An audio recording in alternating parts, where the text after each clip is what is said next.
Hello everyone, this is SUPEREEVEEMASTER here. Welcome to the 2015 Sprint Unlimited at Daytona race review. Now before I get talking to any newcomers or just people who don't really know about this series or my channel in general, I just want to say that there may be times in the video of where I starting it and everything. And that's something I can't exactly help. I just do it in life in general. I have been working to get better at it. And if you are unfortunately annoyed that I have the starting problem, then you can just, uh, um, turn away and not watch my content anymore. But I just want to put that out here before I get into what actually happened during this race, because it was actually a pretty exciting action-filled race here to kick off the 2015 NASCAR season. I'm not going to be talking very much about what happened during the off season.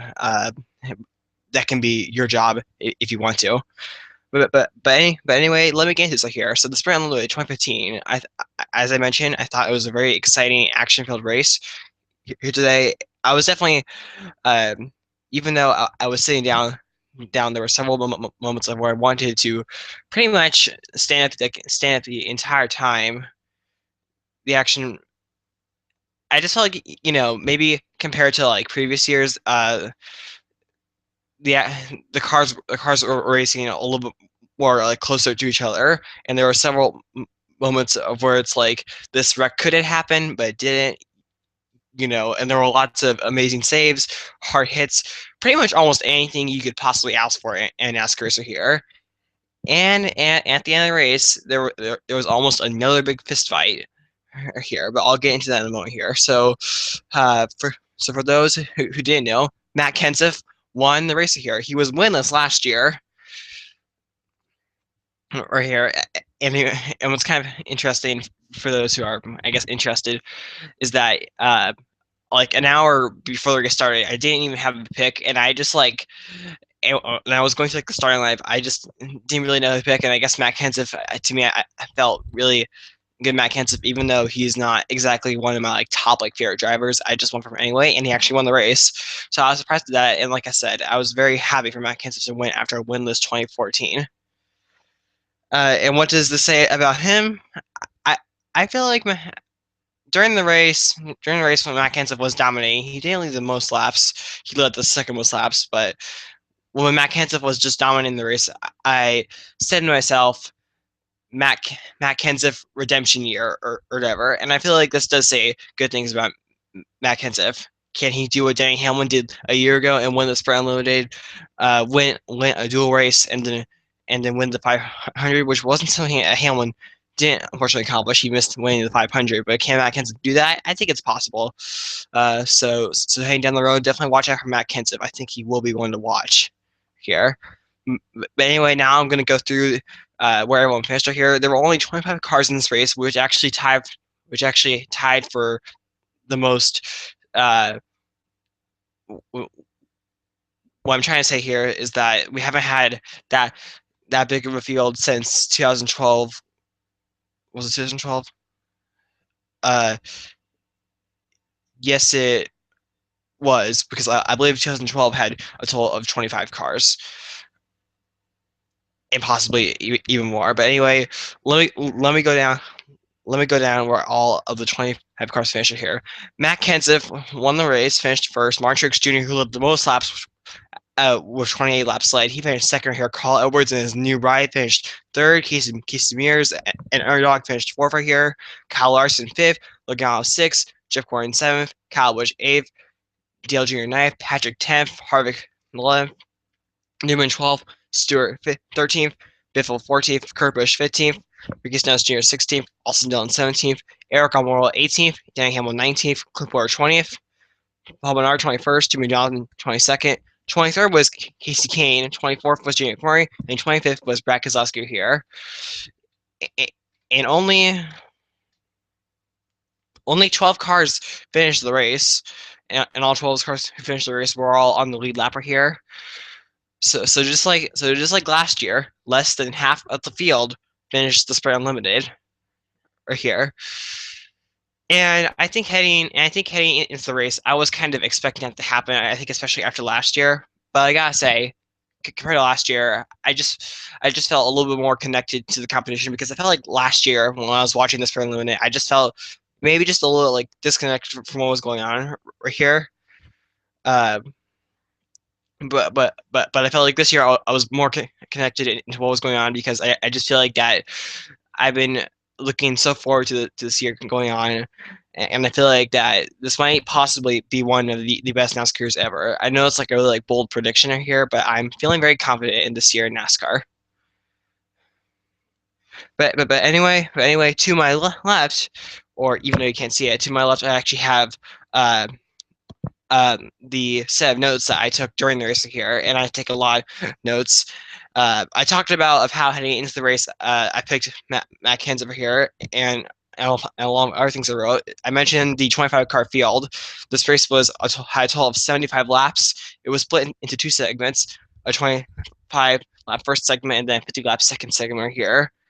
Kurt Busch won the first practice. Jeff Gordon won the second practice. Paul Menard won the pole through a random drawing that happened Friday evening that wasn't telecasted on anywhere, I believe.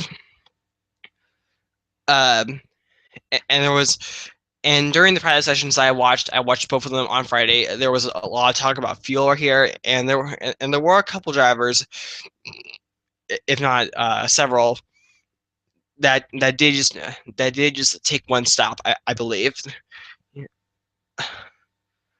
And of course during the off season, I'm not going to mention specific changes, but there were so many changes. There were like driver, crew chief, sponsor, rules, etc. And then of course there was new pyro technology right here.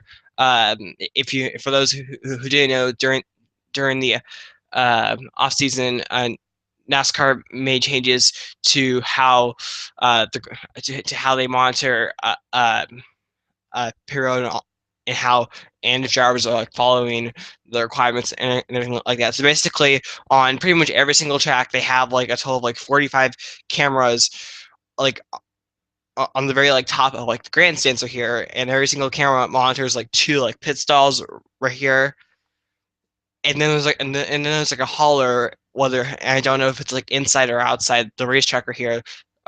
The hat that has about like more than like 10 men just like watching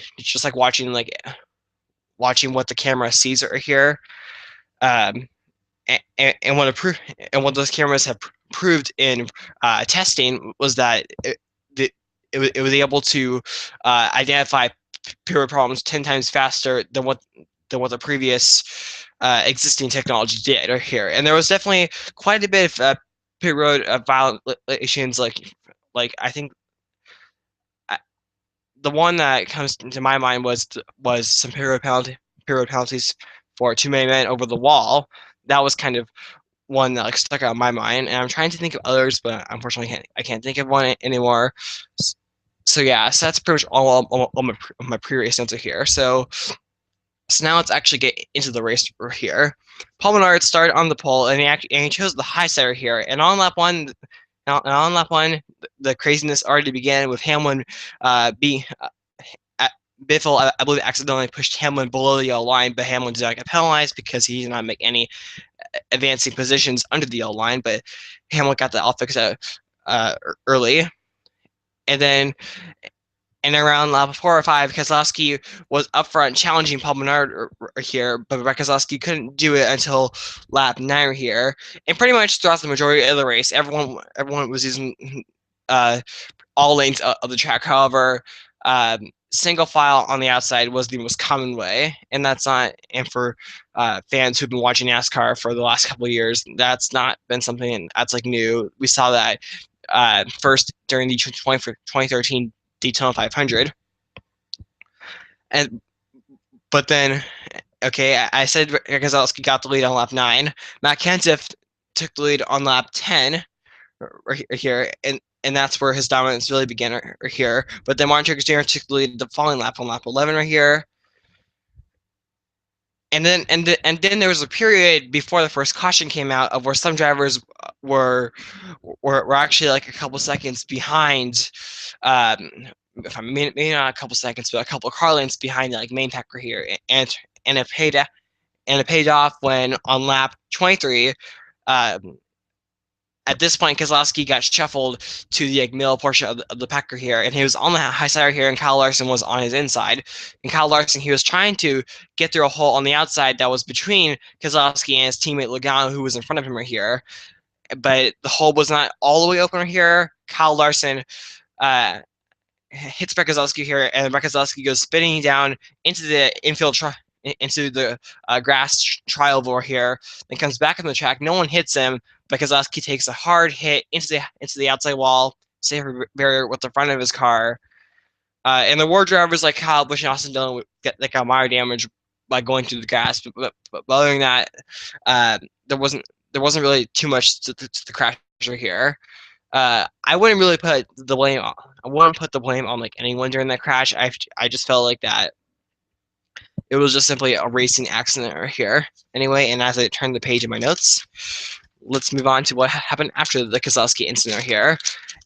And that caution from the Keselowski crash, basically NASCAR decided, okay, the first segment will come to an end here.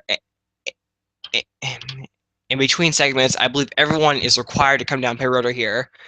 And then this is where some drivers made their only pit stop, as I mentioned.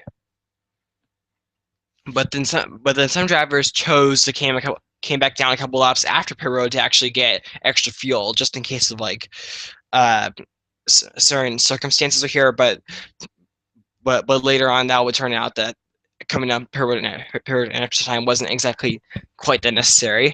But anyway, right here, okay, yeah, I got a drink.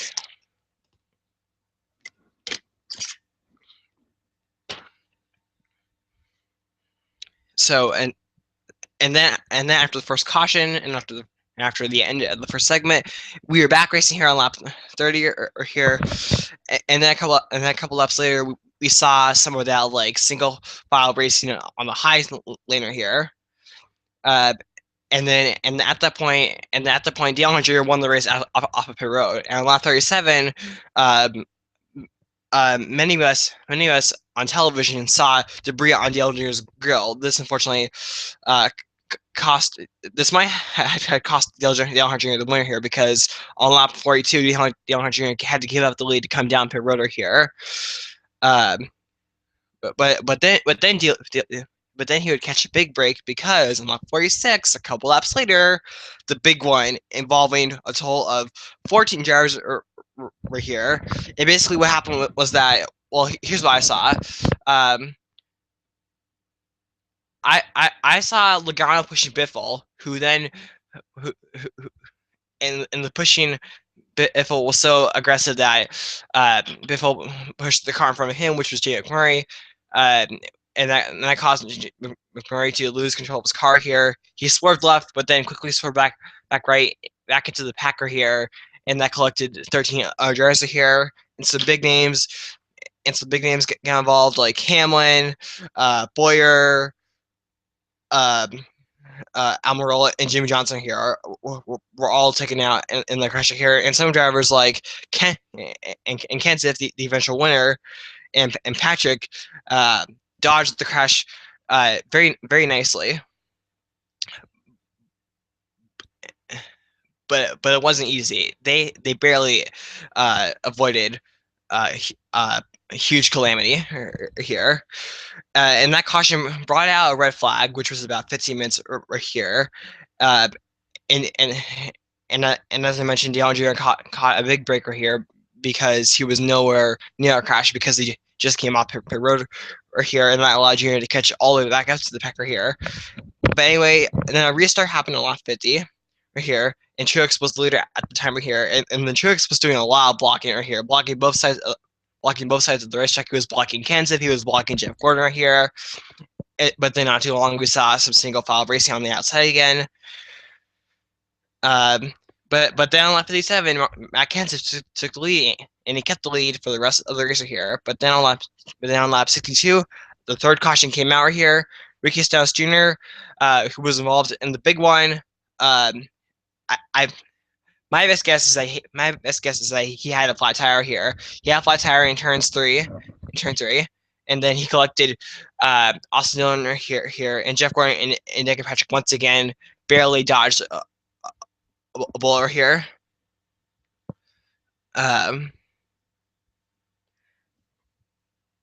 So and that crash took out Stenhouse Jr. and Austin Dillon here. Then some drivers came back down pit road once again, and these were drivers like Gordon and Patrick, which were towards the end of the field here. And then on lap 67 here, we have a restart here. But then quickly after the restart here, Kenseth was the leader. He restarted on the high side, I believe. Carl Edwards restarted on the inside, and Martin Truex Jr. was behind Carl Edwards in third place here. And one of the things that happened was that when they went into turn number one, Truex Jr. Clipped Edwards, but Edwards was able to save it here, and that caused like a huge stack up right here, which would have consequences one lap later. When on lap 68, Tony Stewart, I believe what I saw is that Tony Stewart got aero loose, and it caused his car to go right in front of Kyle Busch's, which then Kyle Busch tapped him a little bit, and then this crash, and then Tony Stewart spun down the track, coming off of turn number 2, down to Biffle right here, and then Kurt Busch, who was a couple of car lengths behind Tony Stewart, just slammed in the Stewart here. But then I mentioned Biffle here. Once he hit Tony Stewart, I don't think Biffle had any brakes, and Biffle just took a hard lick right here into the inside wall. But what made it even worse was that even though the inside walls at Daytona have safer barriers, Greg Biffle hit the end of a section of the wall, and at the end and at super speedways, actually not just at super speedways, pretty much at like every single track, at the end of wall sections, it actually curves to the right, and Greg Biffle,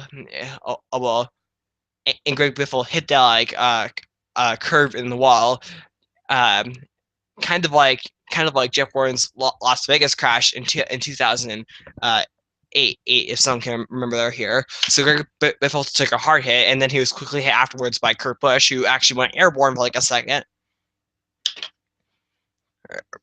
Right here, and I would say that in terms of heavy hits, that was the hardest. Those are the hardest impacts we saw in the race here, and that brought a second red flag on lap 71 right here. And at that point, I don't know how long the red flag was because I had to go do something. I'm gonna estimate like 5 minutes or so, So we have a red flag, and then on lap 72 right here, the final restart of the day right here, just 4 laps to go right here, and Matt Kenseth was still the leader, and Matt Kenseth kept the leader right here, but with 2 laps to go, coming towards the white flag on turn 4, Harvick, whose car had damage from the big one back on lap 46, his car was struggling, even though his car was at the time in third place. In turn 4, on the second to last lap, he got pushed from Joey Logano, and Harvick went up into the wall here. And I'll get into that in just a moment here. But on the final lap here, Truex gave it all he got, trying to go high and low to fake out Kenseth over here. But Kenseth blocked Truex here, and coming off of turn number 4 in the trial, Kenseth wins the sprint right here. And then, but the drama wasn't over just yet right here. On the cool down lap, coming down into pit road, Harvick and Logano were slamming into each other right here, which obviously caused more damage to the cars right here. And when I saw that, I was like, really? We're going to continue off from last year right here, and then both drivers got out of the cars right here, and what I initially thought was a narrow big fist fight, but it didn't exactly turn out into a fist fight here. It was just like a conversation. There was a moment where I believe I think Harvick pushed Logano, and then Logano was dragged away by one of his crew members here, but it didn't turn into like another big fist fight right here. That's one thing right here, and I'm sure now there's definitely going to be discussion about is this rivalry going to continue heading down into 500 into the later season? I don't think so. I don't think so. I feel like Harvick didn't really have, no one really had anything to lose because the Sprint Unlimited is not a points race. It's just a race for like fun and excitement right here. Right here. Maybe if this race was a points race, maybe Harvick and Logano would have been maybe Harvick would have been a little bit like more upset, but I don't think Harvick really has too much to get upset about. It's just simply a fun race right here. Anyway, and that pretty much re re recap recaps recaps a pretty great race here tonight.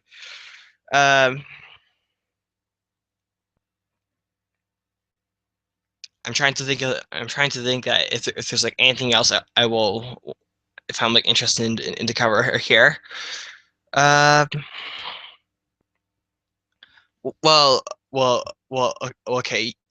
You the viewer might be watching this at a different time, but but at the time, but at the t- but at the time this is uploaded to the internet, it was the same night as the Sprint Limited, and because I'm recording this the same night as the Sprint Limited, I can just say that tomorrow afternoon is uh, Daytona 500 qualifying, even though it isn't exactly Daytona 500, Daytona 500 qualifying.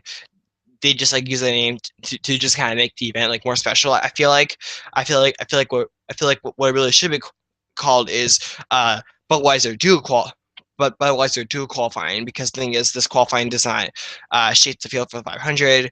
Uh, the only two positions qualifying positions that say that will remain the same for the 500 are first and second right here, you know, and the rest, and of course, as many of NASCAR fans might know, the rest of the field is determined by the finishing results in the two Gatorade. Why am I calling it the Gatorade duels? The Budweiser duels right here. And I don't know if I'll be watching that. I'm sure some of you will probably be watching that, and I'll probably just watch it just for like the sake of like, okay, are my favorite drivers going to be in Duel 1 or in Duel 2? And that kind of leads me into the Budweiser Duel. I think I will definitely do a race review uh, on that because I know I will be definitely be taking some notes and everything like that or here. But I think but I think oh well. But I think starting with the Boas rules, I think next week is going to be a very exciting week for all three series right here. You got the 500, but you also got the Cape World Truck Series race and the NASCAR Xfinity Series race, you know, as well. So so I'm definitely very pumped up and excited for next week right here. But anyway, I think that is pretty much the end of this stream right here. I hope you enjoyed listening to it here and me discussing what happened the race here, and in this series will um, be broadcasted and uploaded um, every single time there is a Sprint Cup Series race this year. The only exceptions to me not doing one is that is if I went to the racetrack, which will probably only happen like once or twice this season. So that's just something that that is like good to know. But anyway, I'm not gonna call it quits. I want to thank everyone for watching this race race review. Um, Thank you for watching. Be sure to rate, comment, subscribe, and bye.